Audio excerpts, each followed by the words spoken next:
Welcome back, fellow gamers. So today we have the 1,000 subscriber Q&A.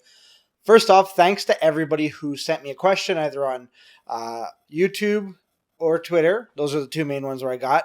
And honestly, it's a pleasure to actually do these and answer some of these questions. I haven't read each and every one of them, but I am going to pick probably like the top 10, 15, and then save more of the Q&As later for other ones. Maybe I'll do one at 2,000 or something. As you can see, I didn't activate my green screen for this one, and it's kind of a wider field of view. I am using a brand new lens that I bought. It's the Canon, what is this, 10 to 18 millimeter. I'm trying to read it on top there, but for some reason it wasn't clicking. I couldn't find the 10 to 18.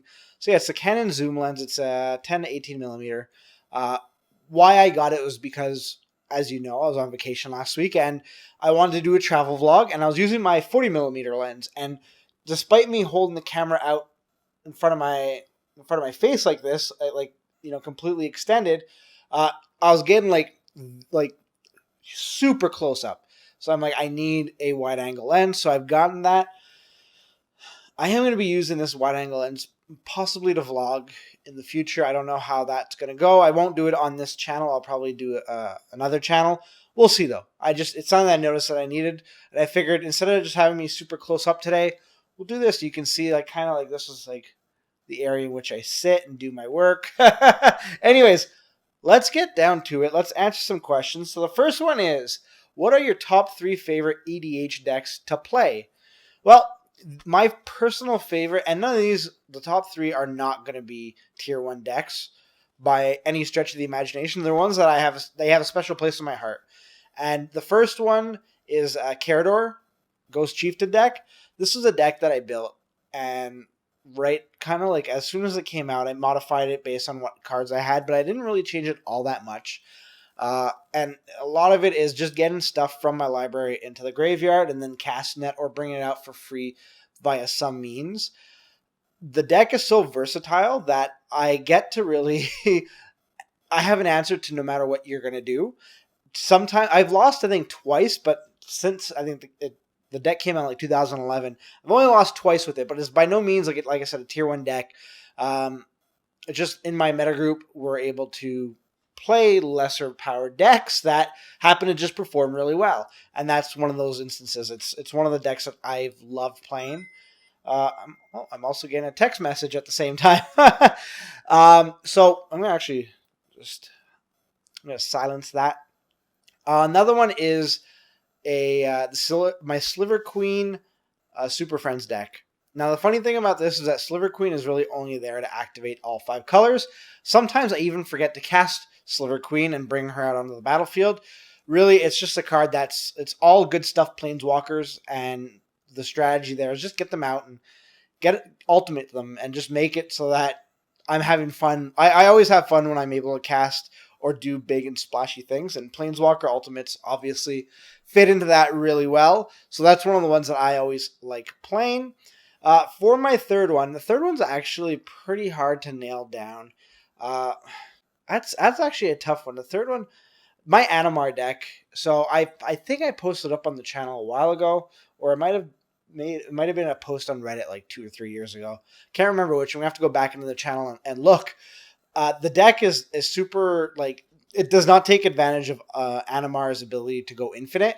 It's just, again, casting big splashy cards. As you guys probably already know, our group doesn't play with a ban list, so I'll cast a Miracle for free and just go on and that's the Aeon's Torn, not the Promised End.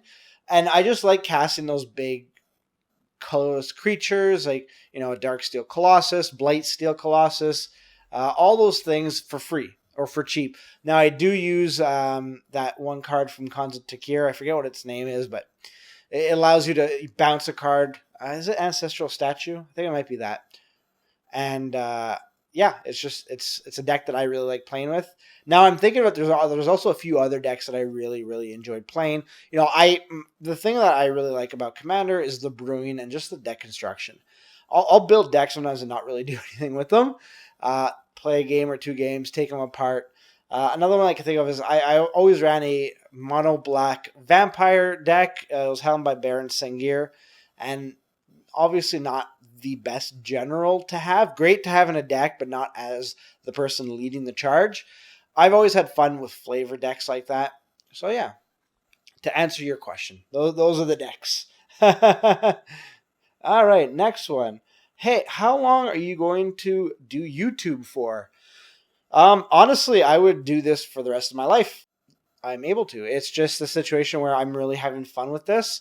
I'm having fun connecting with you, and I'm also like just getting my ideas out there for you guys to talk about, to bounce back on. But really, honestly, the connections that I've built with you and other people that have been involved with the channel has been one of the biggest things that I really have appreciated. And that I was expecting it, but not to the level in which I really look forward to seeing people on my live streams or the same people commenting on my Magic the Gathering videos. I legitimately look forward to interacting with you. And I hope you guys keep that up. And as long as you guys watch me, I'll keep doing it. I would eventually like to make this a full-time thing.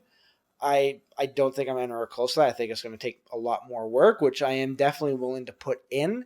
So yeah, that's where I'm at with YouTube. All right, where do you get all your gaming supplies? So I'm super chill. I assume that you're talking about. You know what? Let's not assume anything, right?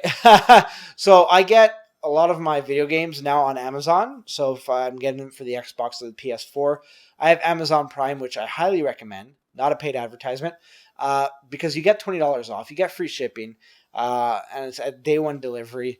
I have had zero problems with Amazon Prime. I love it, and really, to me, that's the better way of going. I don't like owning digital copies of games. I have it for Battlefield 1, and I don't know.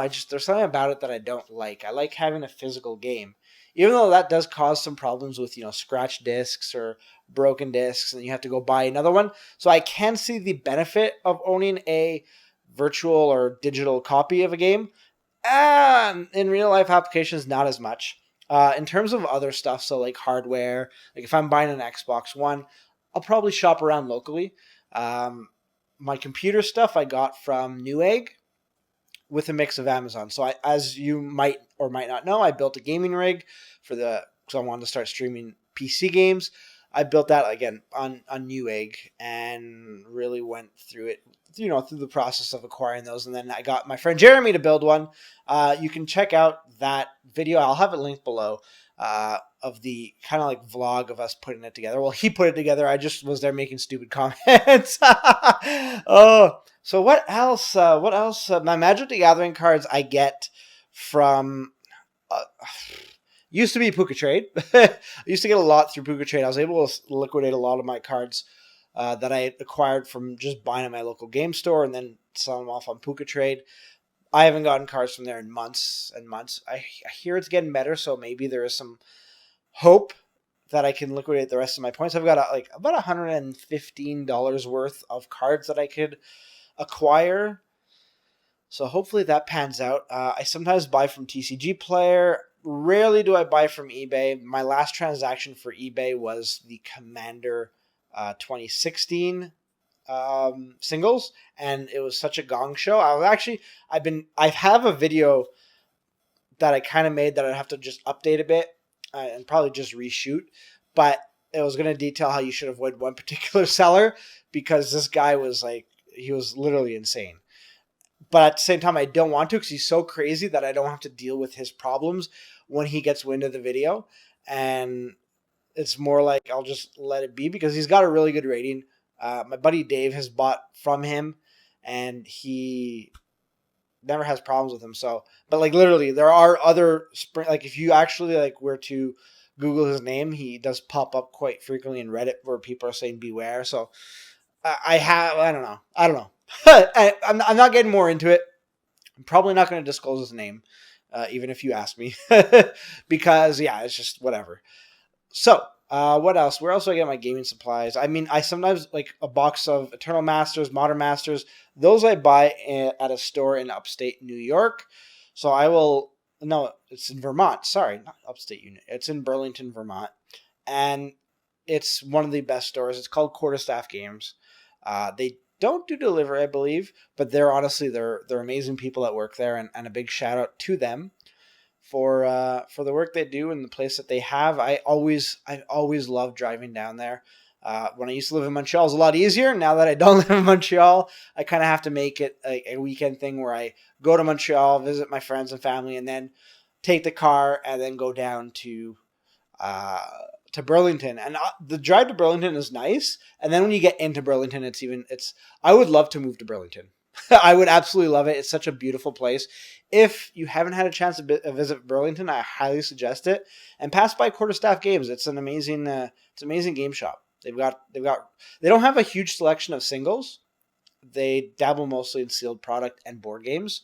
But they do host events fairly regularly, and the place itself is nice. I actually filmed, I think, one of my Modern Master, it was a Turtle Masters unboxing videos at their store when I was just face down one of their gaming tables, and they have beautiful thick wood gaming tables.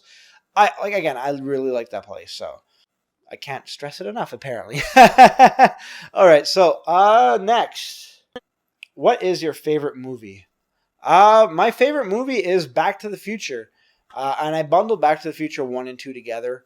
3, I like 3, but 1 and 2, like, it's just, for me, it's like a cohesive story, so I bundle them together as my favorite movie, and I always watch them back to back, so it is a movie for me. I hope they don't remake that movie. I know there's been rumblings. I would highly oppose a remake to that, because to me, Christopher Lloyd is Doc Brown, and Marty McFly is Michael J. Fox. Like, they're so that's who they are. It's their identity in my mind. Whenever I see them, like the Page Master, like, even though Christopher Lloyd, I don't even think he appears as like a book, right? And to me, it's like, oh, it's Doc Brown in book form. Like, I just love that movie. Like, that whole trilogy is amazing. It's amazing, hands down. My second favorite, even though you didn't ask, which I highly suggest everybody watching this video check out. It's called Les Intouchables, or the Intouchables. So there's the Untouchables, which is with Kevin Costner and Sean Connery. That's an amazing movie. But this is the Intouchables. That's IN, not UN. It's a French movie, and you have it subtitled in English. I highly suggest you watch it with subtitles in English. Don't take the dub version. And the reason for that is, so it's, as I mentioned, a movie filmed in France. It's based on a true story, but just the connection is such a feel-good movie, and it'll make you laugh. I don't think, no matter what age you are, you'll enjoy the movie. It's not an action movie. It's a drama. It deals with a mundane aspect of somebody's life, but the way that it's presented and the challenges that this person faces and the bonds he creates with somebody else, I love the movie. Everybody, whenever somebody says, "What do you want to watch?" I'm like, The Untouchables, and I highly suggest you watch it. They're actually making a remake with Hollywood. Who's the actors again? I forget who the actors are, but again, stop with the remakes. There's no need to do these remakes. I could theoretically start a movie channel, because I used to work for a large company in Canada that is a movie distributor. So they ran a theater chain and everything like that. And I'm just heavily invested in movies. I just don't YouTube about it. Gaming and travel are the two things I'm most passionate about. So that's where I focus my time with. I think if I made a movie channel, it would suck up way too much time. But that's so yeah. Those are the two movies I'm going to give you. Instead, you just asked me for one, but I'm giving you dose. All right, the next one is, who is your favorite MTG artist? Therese Nielsen, hands down. Therese Nielsen, I absolutely, and I apologize if I pronounce your name wrong. I've called it a few different ways, but Therese Nielsen for me makes the most sense. So again, apologies. I'm really bad with names. I inherit that from my father. My father's absolutely terrible with names.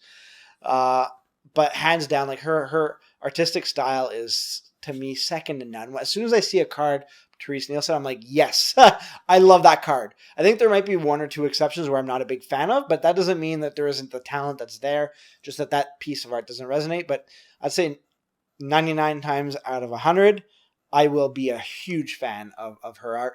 Another person I'm a really big fan of is Veronique Mignode. I apologize. I know I butchered your name, je m'excuse. I really like her art whenever she does such great land pieces, like just landscape and everything. I'll say this: there are very few MTG artists that I do not resonate with in terms of when I see the art of a card.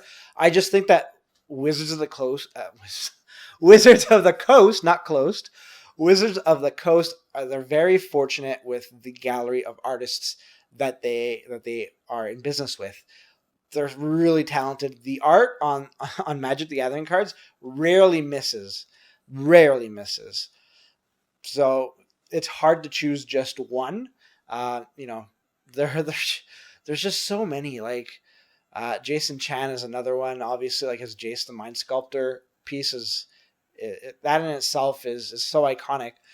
There's so many. Like if I had to choose a piece of art, which you didn't ask, so I'll save that for somebody else who asked like in 2000. It's just like it would be so hard for me to choose just one piece of art.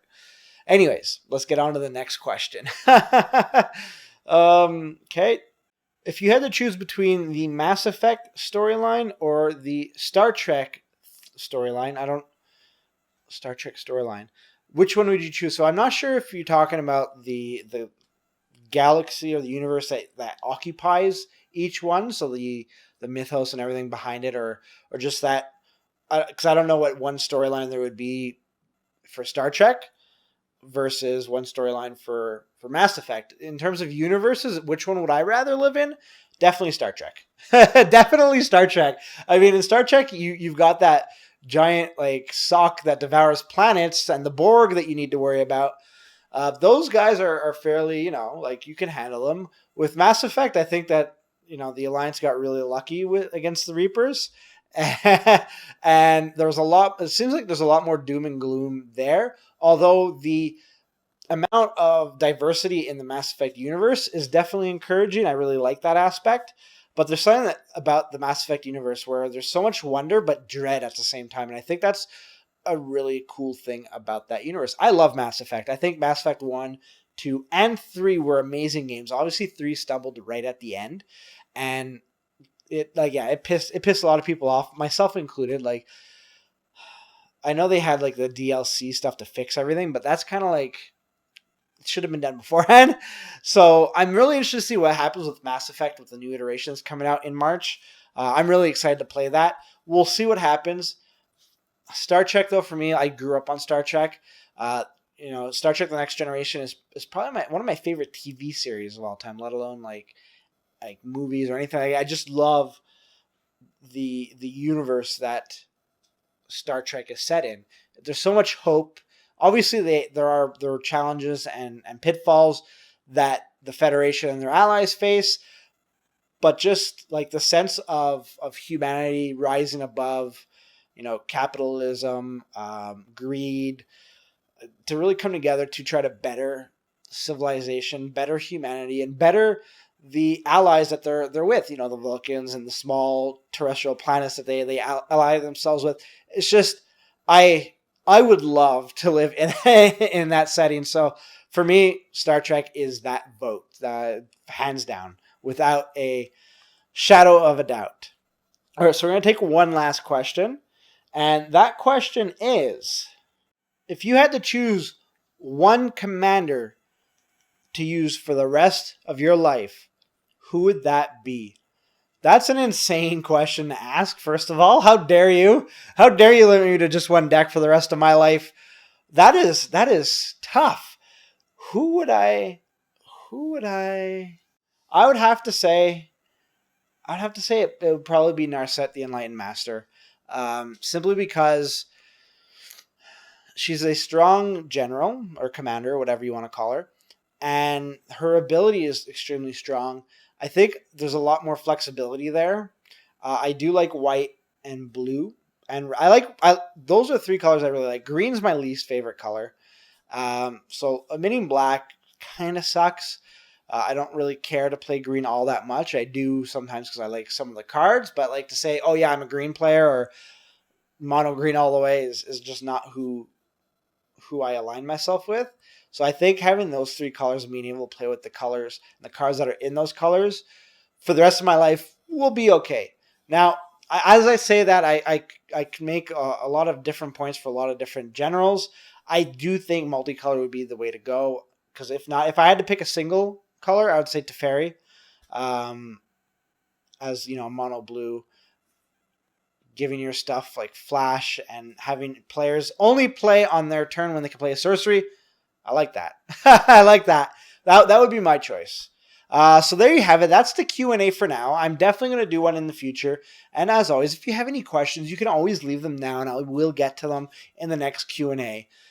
They might be a bit old by the time that they get read, or they're going to get read right away, but by the time they get answered on camera, just because I want to have a good library of questions to pull from.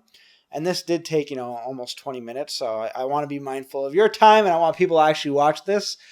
So there you go. Thanks for subscribing. The 1,000 subscriber mark was a huge milestone for me, and I really appreciate you jumping on this journey with me.